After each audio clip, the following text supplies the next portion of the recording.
This is the spoiler-free review of Deadpool and Wolverine. And when I say the review, I guess that sounds a little pretentious, as if it's the only one. It's my review of it, and I'm sure many people will have many different thoughts on this film. But I'm going to try and talk about this in kind of a more brief format here. Then I'm going to actually make a bit of a longer form spoiler review where we talk about the ins and outs of the characters, the storylines. Here are the things that I will be talking about in this video. To me, the things that showed up in the trailers are pretty much fair game.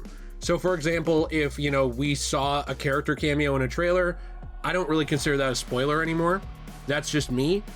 But I will not really be talking about, specific dialogue, specific story beats, what happens in the movie, anything like that. It's just my thoughts on the overall film, its structure, its acts, the runtime, the tone, my satisfaction with what we got both as one film and as sort of a celebration of the Fox X-Men universe, which I do believe is somewhat fair to put on this movie because it did bill itself as that in these trailers with tons and tons of cameos from previous films and all kinds of stuff, right? I'm not going to try and hold this film to a ridiculous standard that is unattainable, but I am going to be honest about it. Very short edition here. Also, I will be showing some footage from trailers, but a lot of it will be screenshots from trailers, promotional images, official stuff like that, and some promotional videos they used, and gameplay from X-Men type games because of one, YouTube's copyright system, and two, I try and make all my reviews transformative, not just show you the movie, especially when it's a spoiler-free one, so we'll hop into it now. And then for the spoiler review, which will probably be up the day after this one, we're gonna have more in-person footage mixed with other stuff. So that's just kind of the TLDR, and if you want a TLDR of my review in general, I really enjoyed this movie. I thought this movie was great. As a standalone film, which is kind of what it is, I mean, it's obviously building on all of these previous films, and it's building on the MCU, so it's kind of a thing for me where going into this as a standalone movie that doesn't rely on too much, I think it's very good. I do think that required viewing for this, though, is pretty much Deadpool 1 and 2 and Logan. They kind of acted like in the build-up to this movie that there wasn't any required viewing at all, and I suppose you could watch it without that. I mean, they do still explain these things, but I personally think that without at least those three films, you'd be lacking the context. Now, there are elements of Loki, the show, that appear in this movie. That's very obvious from the very first trailer. They get into some of that. I believe in the second trailer too. But the thing with it is, I don't think you actually need to watch Loki to understand what's going on. It certainly could help, but you don't need it. So that's kind of the context I think you need for this film. That said, I think that the film does benefit from even further context, which I'll talk about a little bit more when we talk about the aspects of this movie that are more of like a celebration of the Fox Men, the Fox X-Men, those universes, etc. Something that I think with this movie that it does very, very well is the tone, and I think the runtime. It's succinct. It's a story that works like Deadpool 1 and 2. It doesn't drag on and on, at least I didn't see anywhere where it did. But at the same time, I actually left kind of wanting more. I kind of wished that, similar to Deadpool 2's super duper cut, that there was like another 15-ish, 20-ish minutes because of the whole Fox X-Men universe stuff. So like as a movie on its own, I think the runtime is good. I think that it definitely did what it needed to do. And I do think that it proved that Deadpool can work in pretty much any universe.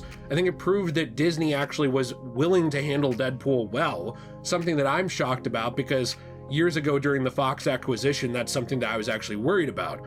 Would they actually be willing to, double down on what Deadpool was? Would they be willing to double down on the adult themes of adult X movies, not X-rated movies, X-Men adjacent movies? Or would they do what Fox did at times with things like The Wolverine, where the theatrical version was not as good as the unrated cut because they toned it back so that they wouldn't break PG-13. That's the kind of thing I was worried about with Disney because Disney had historically avoided R-rated films like The Plague. I actually think that this movie does a good job of balancing having a real heart and soul behind it, like the previous two Deadpool films, but also still retaining that blood, that action, all that stuff without being overly gruesome. Now, I do think that there personally is a difference between gore happening in a film and like mean-spirited torture porn type gore. You know, like I think there's a big difference between, hey, somebody got their arm cut off and it was during a sword fight and that's it. It's just part of the sword fight because that's what would happen.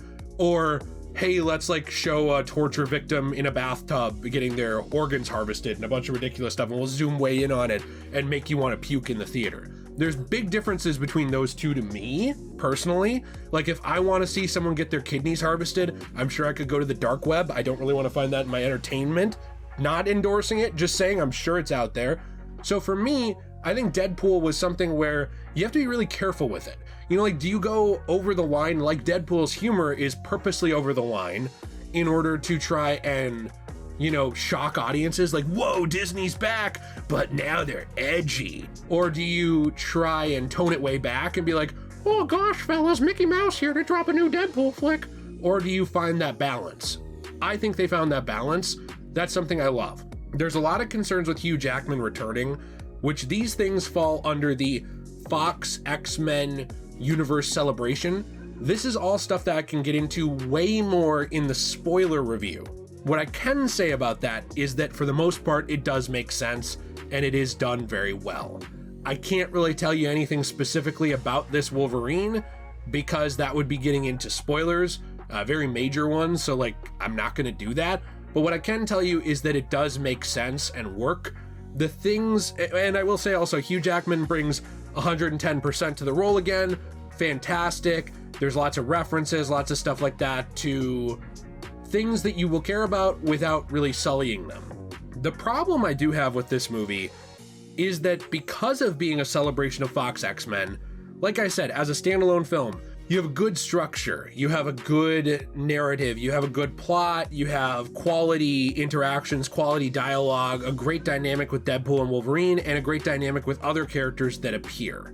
I think that those things are all very well done, like I said, as a standalone film, or as, I guess you could just say, a sequel to Deadpool 1 and 2, and just leave it at that.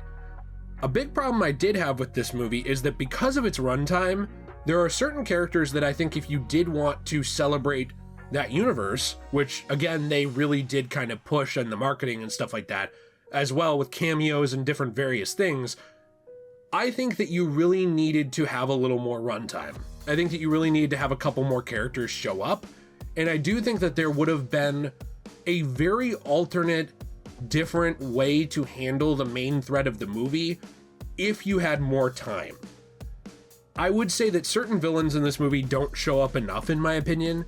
This isn't a situation like Thanos, you know, in the MCU, where you're seeing a lot of him in Infinity War and Endgame, and you're really getting the idea of like why he's doing what he's doing and who he is. The villain is almost here a little bit more as a roadblock, in my opinion, than as a super compelling villain, which kind of sucks because I thought the villain, when they showed up on screen, was done very well.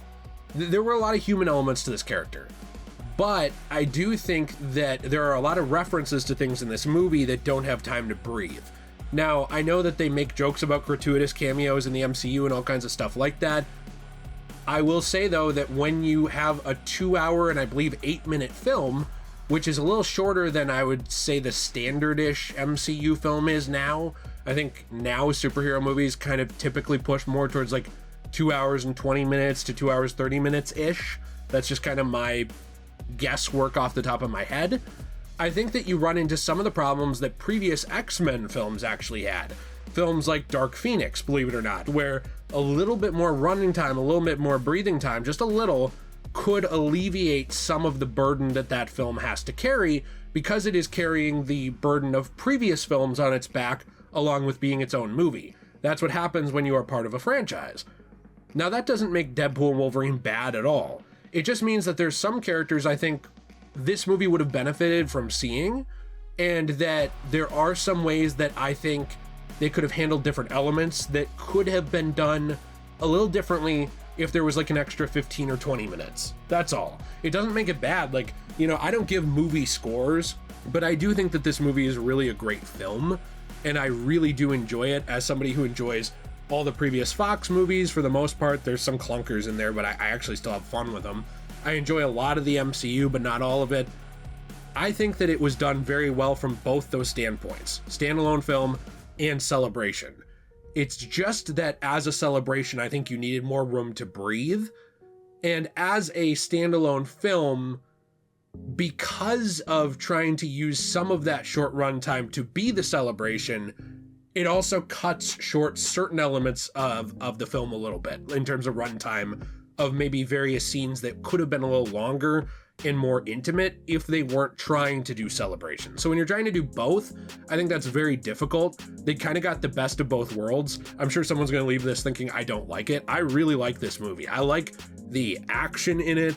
I like the cinematography for the most part. I actually thought that, one concern I had going into this was that they were not going to do some of the same types of cinematography that we saw in previous Deadpool films, in previous Fox X-Men universe films, because I think that the MCU itself has gotten a little samey with its cinematography, with its camera angles, with all that stuff. I'm not looking for Thor: The Dark World or Battlefield Earth here, where you have to be at like 160 degree camera angle and you're trying to break your neck and put yourself in a stretcher to see what's going on.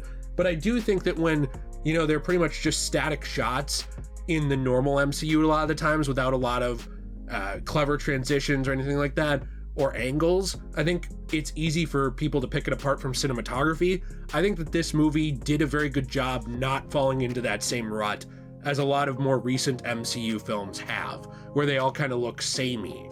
That said, the biggest negative I have with this film is that I think it doesn't do anything to alleviate timeline confusion.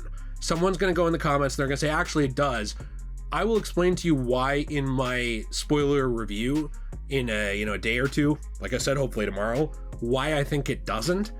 Because this movie stays just vague enough on the specifics of what's happening with everything like that, that it's able to try and have its cake and eat it too, but it presents some frustrating questions regarding the canonicity of previous movies, the effects that Deadpool has on his universe and the universe in general, and also where certain things now take place and matter.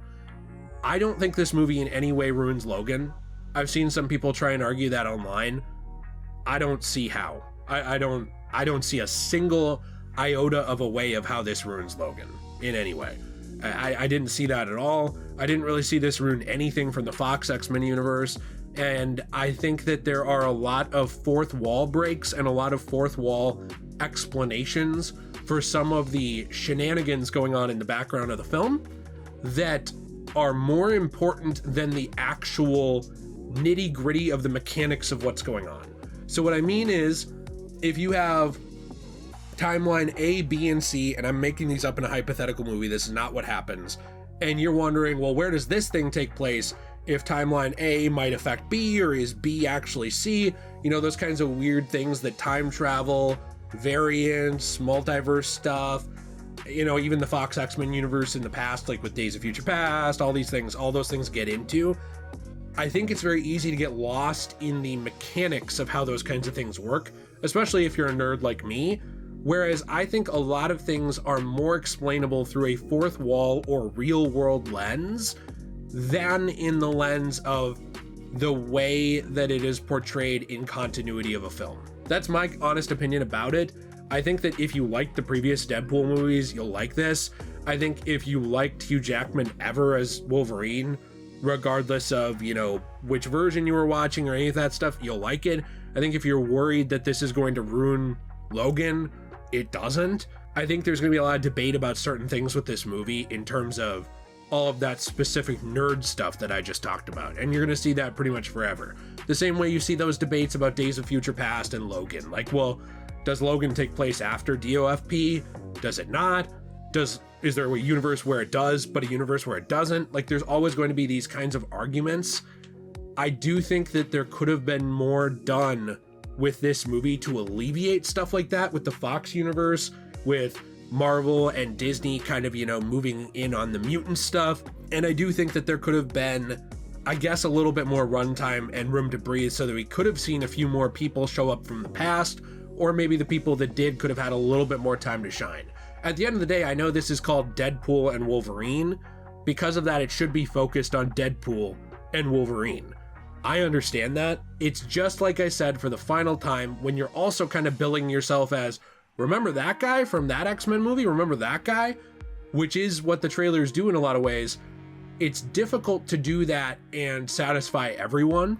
I also think that part of that is going to be different for everybody. You know, there's going to be characters from movies that matter more to some people than others. Maybe that's going to click or not click with you differently than it would with me. I do think there is a lot of subjectivity to this kind of discussion, which is why I'm actually going to be more excited to get into that in the spoiler review and be able to give you all my thoughts on why I'm saying what I'm saying, not just saying, hey, I really love this movie, I thought it was great, but there is some stuff that I would have liked more too. That's all. For me, this might be my favorite Deadpool movie. I'm not sure, but I just think that those buddy dynamics that reach back to the past, a villain that, even though I think could be more interesting if given more time, all those things, I think that villain was better, especially than the first Deadpool movie's villain. And I think that villain was probably similar in quality to the villains of Deadpool 2, if you can even call them that. Deadpool villains get murky at best because, you know, kind of like an M. Night Shyamalan film, things can turn on their head halfway through where who you thought was the bad guy wasn't. Something that happens with Deadpool 2. I leave this kind of up to you. You can let me know what you think in the comments down below. If you're reading the comments in a video like this, I can't police all the comments. Like, I just can't. So if there's somebody spoiling the movie on purpose and I see that, I will probably mute it, but I'm not going to be able to catch everybody doing that. So you kind of are reading these comments at your own risk. And let me know what you think about the movie down below. I just ask you to show some common courtesy. Have a fantastic day. If you want to support this channel, you can use our Fortnite code DJAY123. Actually, I'm hoping that Deadpool and Wolverine are still in the shop when I say this, because, you know, every purchase that people do of something like that with our code goes to help our channel out a lot. You can leave a like, subscribe, let me know what you think. All that stuff helps. And we do also have our own store, CosmoBunny.shop, where you can use code DJAY123 for 10% off your first purchase. We actually sell comic book and manga repurposed art pieces. These are transformative. What they are essentially is we make resin pieces out of damaged manga, comics, magazines, all kinds of other stuff, and we turn these into new art for your home, like coasters, keychains, trays. I think we're working on light switch covers and more. These are from things that can't be sold anymore. So, like, you know, they're just totally destroyed manga, totally destroyed comics. We take the art out of that is salvageable, that is savable, and we turn that into something new. That was supposed to be the whole point of fair use. So it's something I really enjoy doing because it's a really fun creative outlet that my wife Jill does, that I'm lucky and blessed enough that she lets me help her do. So DJAY123 for 10% off all that stuff. Have a fantastic day. The next video will be a little more comprehensive and I won't have to dance around stuff so much. So hopefully you will enjoy that. Stay shway.